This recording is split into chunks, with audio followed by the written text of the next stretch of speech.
Hi, welcome to the Sifu Mimi Chan Show. Thanks for joining the conversation.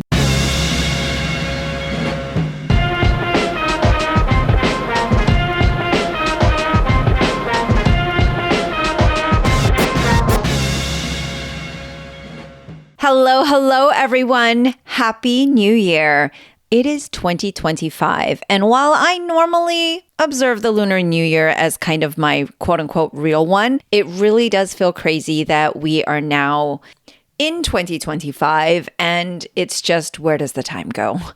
As you can see, I've been on a bit of a podcast break, and so I thank you very much for your patience and hope you haven't completely abandoned me since it's been a few weeks since my last podcast, but the holidays are, of course, the holidays. And beyond that, I'm actually working on balancing my life, my time, and wanting to make some adjustments moving forward. So I was going to share that with all of you here for my first podcast of the year. I recently wrote a blog post for my Patreons on my Patreon page, which, by the way, shameless plug, if you are not a Patreon yet, you can be for either a monthly donation or a one-time donation. And you can also get access to some of these blog posts or videos that I share kind of one-off if you're interested.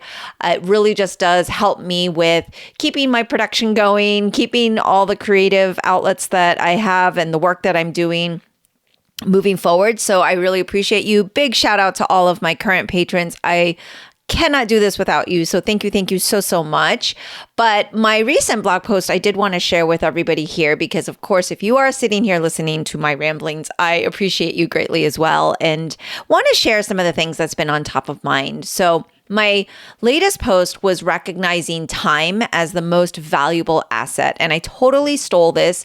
Oscar shared this article with me and this kind of thing that really resonated. So I'm going to read it. It's by Sahil Bloom, an awesome author that writes way better than I do. So I'm just going to read that so we can kind of think about it and process what it kind of means and why I'm bringing it up. But it starts with, we are so obsessed as a culture with money, and we deify dollar billionaires in a way.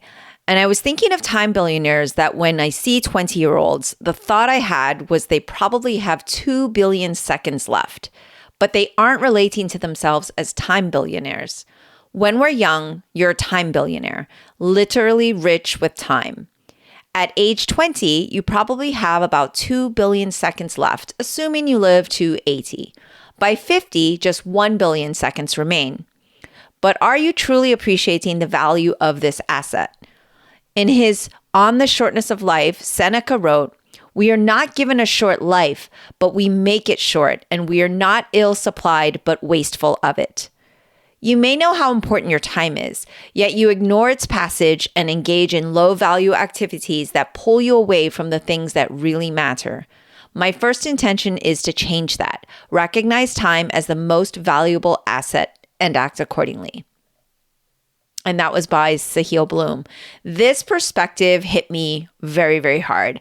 I thrive on productivity. As you know, I've done a lot of Kung Fu pods on how to be more productive and how to multitask and the best way to get things done very strategically and quickly. And on the surface, I think it's a positive trait, but for me in 2025, I'm actually pledging to be less productive. And let me share what that means. It's in the traditional sense, I want to be less productive and focus on spending my seconds wisely, right?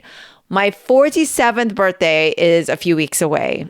I'm on the edge of losing my billionaire status, depending on how long I actually live. And reframing time as the most valuable asset feels very, very relevant to me. I also recently blogged in my Patreon page about the importance and also defining family.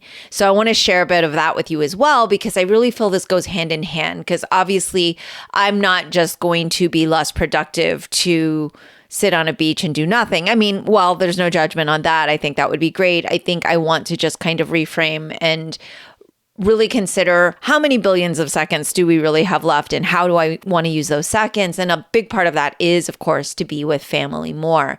So I used to think of my love for rom-coms and romance novels as a guilty pleasure. And that really that really is kind of a bad framing, because I read a romance novel, and I'm so horrible, I should have written it down to give credit to this author, but she basically said, writing anything good that can take you on a journey and have that, entertaining nature. Why does a rom-com have to be a guilty pleasure?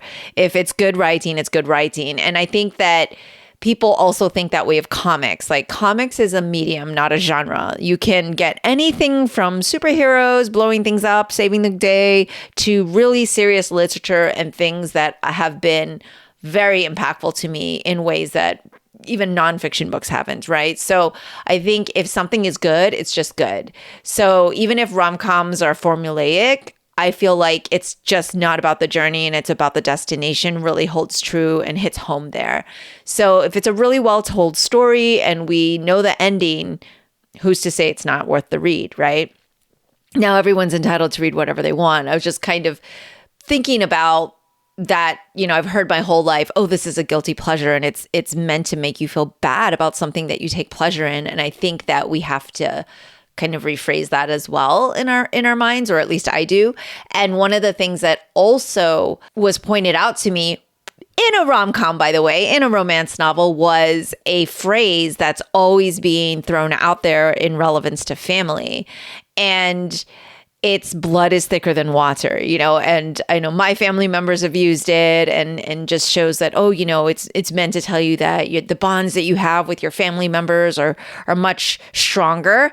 And in a rom-com, I actually read and learned this. I'm sure other people may have known this already, but I didn't. The original form of the phrase, blood is thicker than water, is actually believed to be the blood of the covenant is thicker than the water of the womb, which essentially means the bonds forged through shared experiences like combat or being on a team or being really close to people are stronger than familial ties created by birth.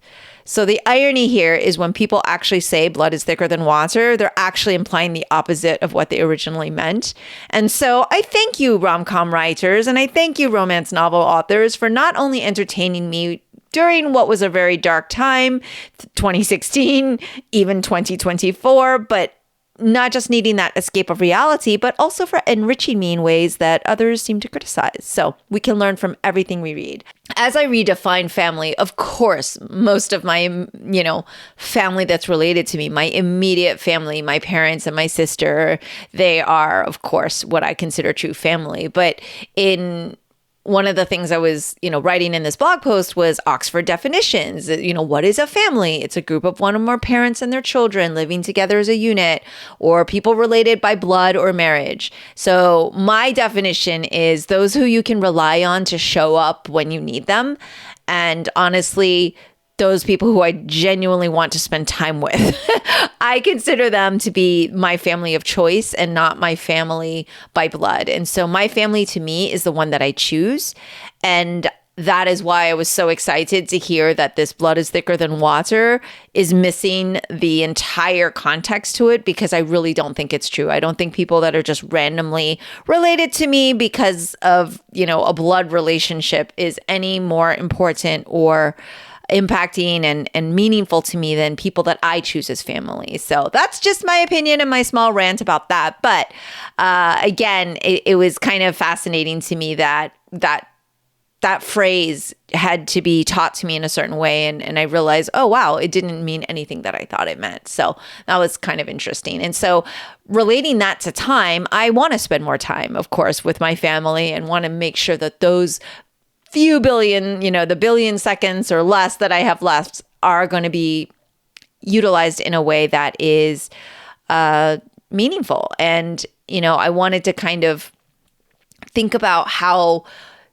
prioritizing my health and spending time with the ones I love and just being healthy and happy should be at the top of all of our productivity lists. So it's not that we can't still be productive. We can still make a list. We can still strategize and be logical and logistical. But I think that it might really be important, especially with the change in presidency that's coming up in a few weeks and not knowing what this new administration is going to bring, or actually knowing and fearing and having a lot of things that are frightful to us happen that could potentially be happening start, I think, really focusing in on what's going to be immediately in our inner circle of how we can stay healthy and happy is going to be really key and important. And I'm using you all as my accountability. I'm saying, hey, I'm going to step back from 12 to 14 hour work days.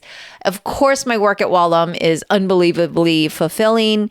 And I do believe we are serving a greater good. We are making better humans, putting, 1% better every day and helping people and changing lives. But what I've kind of learned from this last few years and just thinking about the blog posts I wrote recently is that it's just when I'm rested, I'm actually more balanced and my work improved.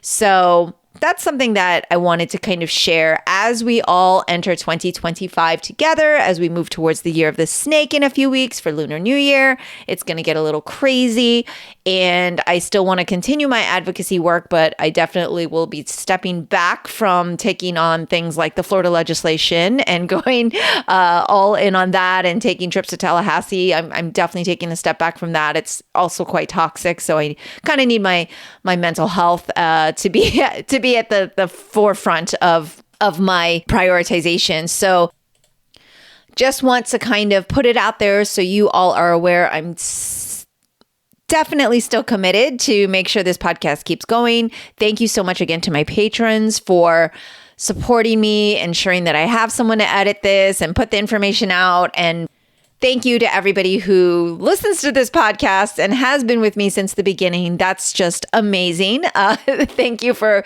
encouraging my rambling.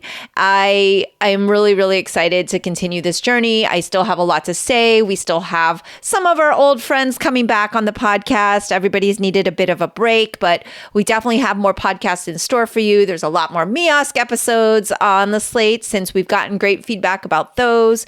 And of course, those interested in martial arts or comics or however you found me and why you found me, I am absolutely intending to continue to have those conversations and to bring you the same very fun Sifu Mimi Chan show that you've come to love, I hope. But I just wanted to ask for your patience as I focus on delivering quality over quantity this year.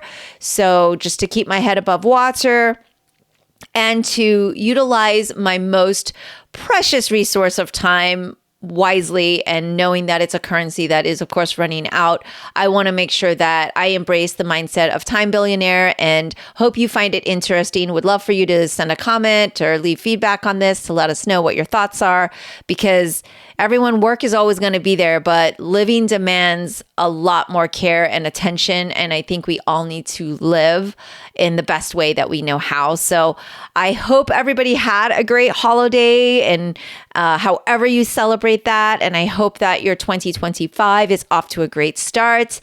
If not, don't worry. Year of the Snake is on January 29. You can restart then like I'm going to do. But here's to being the right kind of billionaire. Not the wrong kind. You guys know what I mean. And I'm so excited to bring you some more guests in the near future. And again, just please stay subscribed. I promise I'm not going anywhere. I'm just going to be on a bit of a more unconventional schedule. And as soon as I figure it out, I will let you all know.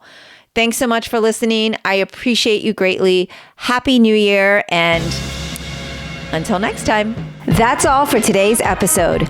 Thanks for listening to The Sifu Mimi Chan Show. Please subscribe and rate my podcast on your platform of choice and leave a review. You can become a patron of the show at patreon.com/SifuMimiChan to help keep this podcast going. Follow me and interact on social media at Sifu Mimi Chan on Instagram or Facebook.